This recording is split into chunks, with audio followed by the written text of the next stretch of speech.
मुझे बाद में देखना, पहले इसे देख लो। प्रोजेक्ट कॉन्फर्मेशन लेटर है। ये कैसे हो सकता है? चटियार ने हमें प्रोजेक्ट दिया था ना, आपको कैसे कंफर्मेशन लेटर दे सकते हैं वो? मिनिस्टर मदन मोहन को फोन करो। Yes ma'am. Tell him I want to meet him. Yes ma'am. Now. Okay ma'am. ये कैसे मुमकिन है? दूसरी कंपनी को दिए प्रोजेक्ट के लिए मैं कैसे बात करूं? पैसे फेंक दी। इलेक्शंस के वक्त 50-100 करोड़ आपको देती हूँ, क्या यही सुनने के लिए? मंत्री जी, मैं आपकी तरफ दोस्ती का हाथ बढ़ा रही हूँ सर। इसे कबूल करना है या नहीं, फैसला कर लीजिए। रुकिए मैडम, आप क्यों टेंशन ले रही हैं? आपको उस कंपनी का प्रोजेक्ट चाहिए, यही ना? छोड़िए, मैं देख लेता हूँ। सरकारी जमीन वो मेरे पुरखों की है। पुरखों की जमीन को कल ही सरकारी जमीन बना दूं क्या चटियार? इतनी पावर तो है ना मेरे पास। क्या धमका रहे हो? मैं चुप नहीं बैठूंगा, कोर्ट में केस करूंगा। बेशक करो, करके 20-25 साल अदालत के चक्कर काटो। ये क्या चटियार, मैं किसी फालतू कंपनी को थोड़ी ना दिला रहा हूँ। इंडिया में नंबर 1 कंपनी है उनकी, जो काबिल है उन्हें प्रोजेक्ट दीजिए। ये क्या, कोर्ट जाएंगे, केस करेंगे बच्चों जैसे। तुम्हारी औकात ही क्या है कि तुम मुझे एडवाइस दो रघुवरन? कॉर्पोरेट वर्ल्ड की दुनिया बहुत अलग है। In short, it's a political game. अब समझ में आ रहा है आप ऑल इंडिया में नंबर 1 कंपनी कैसे बनी। धोखाधड़ी और पीठ में छुरा भोंक कर ही ना। ए, लेट्स कट इट शॉर्ट। ये नंबर 1 पोजीशन मैंने मेहनत और टैलेंट से अचीव किया है। यही आपकी मेहनत और काबिलियत है। बढ़िया है, गुड जोक। जोक तो तुम बन गए हो। तुम्हारे घमंड की वजह से तुम्हारे हाथ से ये प्रोजेक्ट भी गया। किसी कंपनी में इंजीनियर बनकर बड़ी मुश्किल से महीने का 5-10 हजार कमाने वाला होकर तुम्हारे अंदर इतना घमंड है,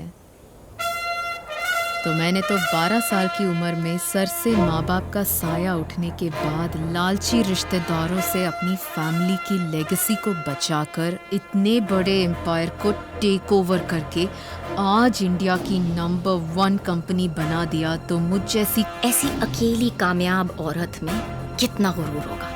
आपकी काबिलियत और अचीवमेंट्स की मैं कदर करता हूँ, लेकिन इतनी ऊंचाई पर पहुंचने के बावजूद हम जैसी छोटी कंपनीज के प्रोजेक्ट्स को ज़बरदस्ती छीनने के घटियापन के बारे में सोचूं तो मुझे हंसी आती है। आपने जितनी भी इज्जत और शोहरत कमाई है वो बेमतलब हो जाती है। अगर मुझे रिक्वेस्ट करती तो मैं ये खुद छोड़ देता। तुम छोड़ दोगे? हो कौन तुम? किससे बात कर रहे हो पता है? ये प्रोजेक्ट के बाद मैं तुम्हें छोड़ देती, लेकिन अब नहीं छोड़ूंगी। जिस नौकरी को तुमने ठुकराया था, उसी नौकरी के लिए अगर तूने मेरे पास आकर मेरे आगे हाथ ना फैलाए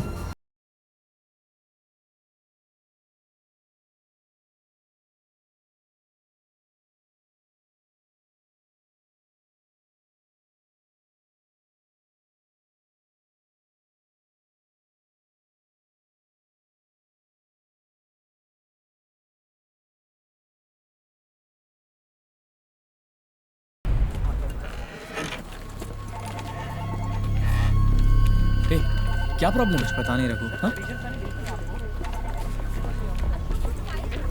रघु इधर सर, क्या हो रहा है? कल से 3 कंपनियों ने हमें फोन करके उनके साइन प्रोजेक्ट को कैंसिल कर दिया है। ऐसे कैसे कैंसिल कर सकते हैं? पता नहीं रघु, पूछने पर कुछ नहीं बता रहे। हो सकता है ये चेटीआर प्रोजेक्ट कैंसिल होने की वजह से हो रहा हो, कुछ समझ में नहीं आ रहा।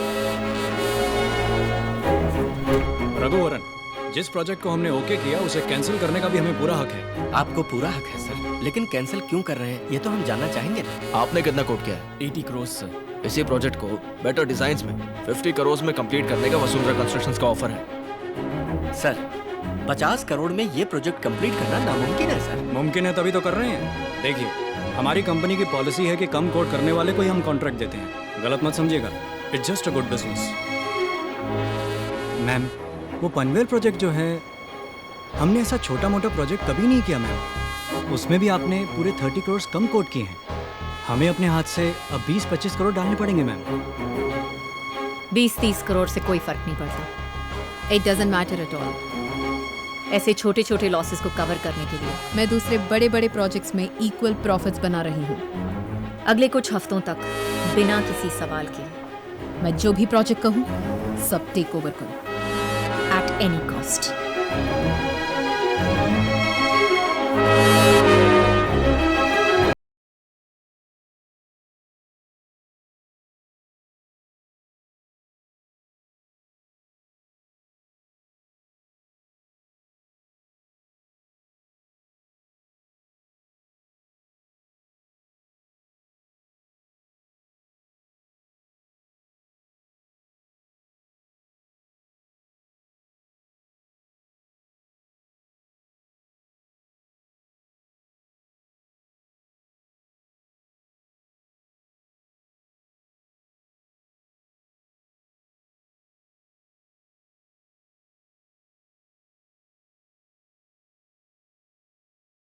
माना कि राम कुमार जी अच्छे आदमी हैं, पर हम क्या करें?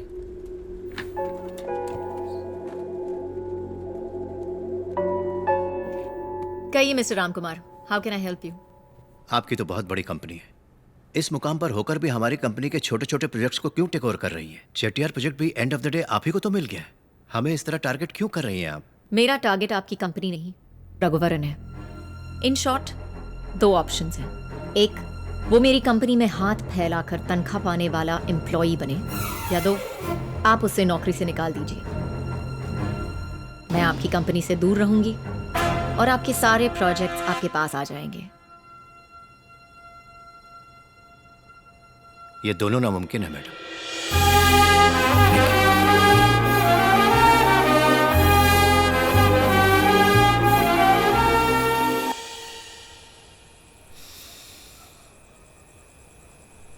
माँ, क्या रे?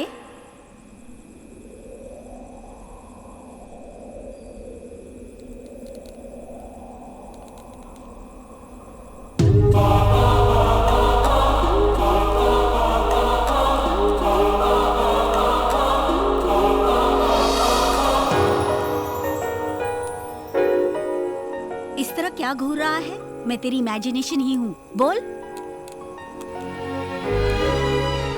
दूंगी, बोलना। नहीं माँ, समझ में नहीं आ रहा कि मैं क्या करूं। मेरी वजह से बहुत से अच्छे लोगों को तकलीफ हो रही है, बहुत बुरा लग रहा है माँ। क्या तूने कोई गलती की? नहीं माँ। किसी के लिए कुछ बुरा चाहा? नहीं माँ। फिर क्या सोचना, तेरे मन को जो सही लगता है वही कर। क्या सही है माँ? क्या सही है ये तो खुद जानता है। फानूस बनके जिसकी हिफाजत हवा करे, वो शमा क्या बुझे जिसे रोशन खुदा करे।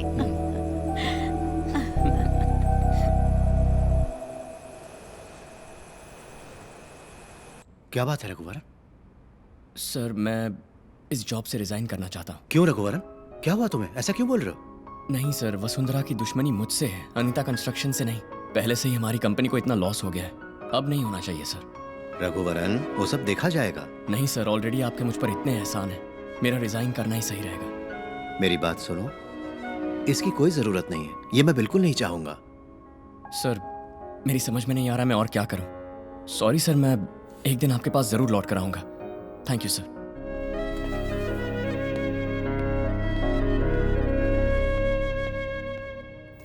मैम, उस रघुवरन को अनीता कंस्ट्रक्शंस ने नौकरी से निकाल दिया है।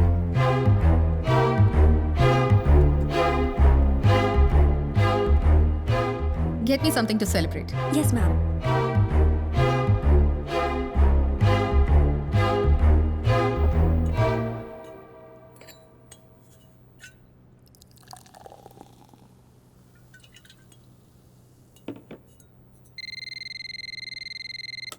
मैम, मिस्टर रघुवरन आपसे मिलने आए हैं। Send him in.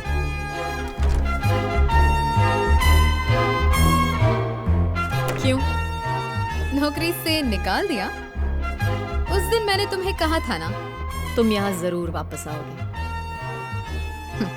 In short, मैंने तुम्हें माफ कर दिया। कल से जॉब ज्वाइन कर लेना। गो। वसुंधरा,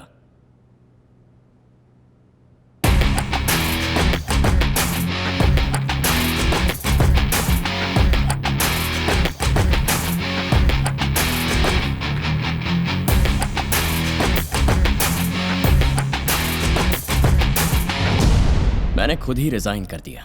ना मुझे किसी ने नौकरी से हटाया और ना ही मैं यहाँ नौकरी के लिए आया हूँ।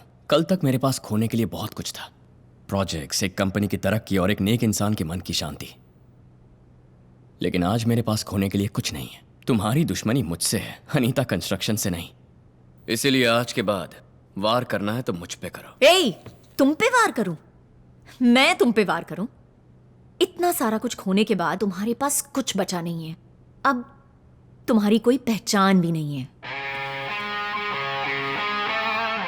अमूल बेबी, मेरी एक अपनी अलग पहचान है। VIP। VIP? वेला इम्पोर्टेंट पर्सन मैम। या बेबी, वेल इम्पोर्टेंट पर्सन। बेरोजगार हूं लेकिन किसी वीआईपी से कम नहीं। बेकार रहूंगा लेकिन फिर भी खुश रहूंगा। तुम हमारे प्रोजेक्ट्स को और हमारी नौकरी को खरीद सकती हो, लेकिन खुशी को कभी नहीं खरीद सकती।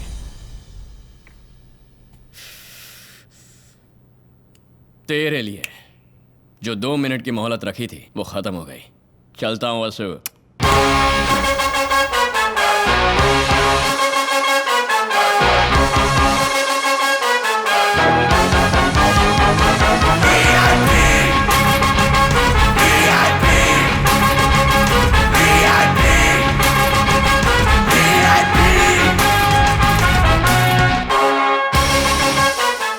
उठ जा रघु, 9 बजे तक कोई सोता है क्या? उठ जा।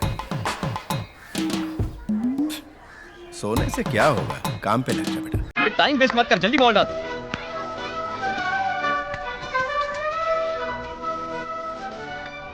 क्या बोलने वाले हो? मेरे क्लासमेट सब काम पर गए, मैं अभी तक बॉल के पीछे भाग रहा हूँ, यही ना? मुझे कुछ नहीं बोलना, खेल।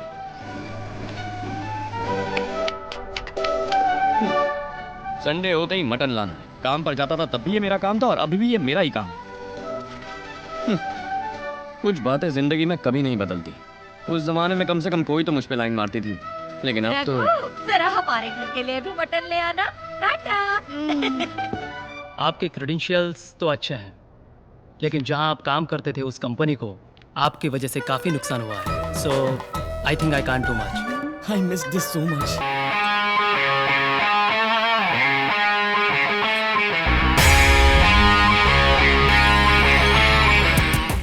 ओए रघुवरन, कैसी हैं आप? अच्छी तो है ना? क्यों? काम नहीं मिला तो सब्जियों की होम डिलीवरी शुरू कर दी? हाँ मैडम, काम तो नहीं मिला, लेकिन घर पहुंचने की देर है। पेट भर खाना खिलाने वाली है वहाँ। दबा के खाने के बाद घोड़े बेचकर सो जाता हूँ मैडम। मैडम, खाना खाने के बाद दोपहर को सोने में जो सुख है ना, बयां नहीं कर सकता। फिर मैं शाम को उठ जाता हूँ मैडम और चुपचाप बैठा रहता हूँ। उसके बाद मेरे वीआईपी लौंडे आते हैं तो उनके साथ मस्ती मारने निकल पड़ता हूँ। मैडम, बिना कुछ किए रहना भी अपने आप में एक टैलेंट है मैडम। सबके बस की बात नहीं है। आपसे तो ये बिल्कुल नहीं होगा। सुबह होते ही ऑफिस जाना है, फिर क्या क्या करना है ये सोचना है, कौन सा प्रोजेक्ट लेना है ये सोचना है, दूसरों के प्रोजेक्ट को कैसे छीनना है ये सोचना है, और मुझ जैसे इनोसेंट आदमी को कैसे बर्बाद करना है ये भी सोचना है। बहुत मुश्किल काम है। पल भर का भी चैन नहीं होगा ना मैडम।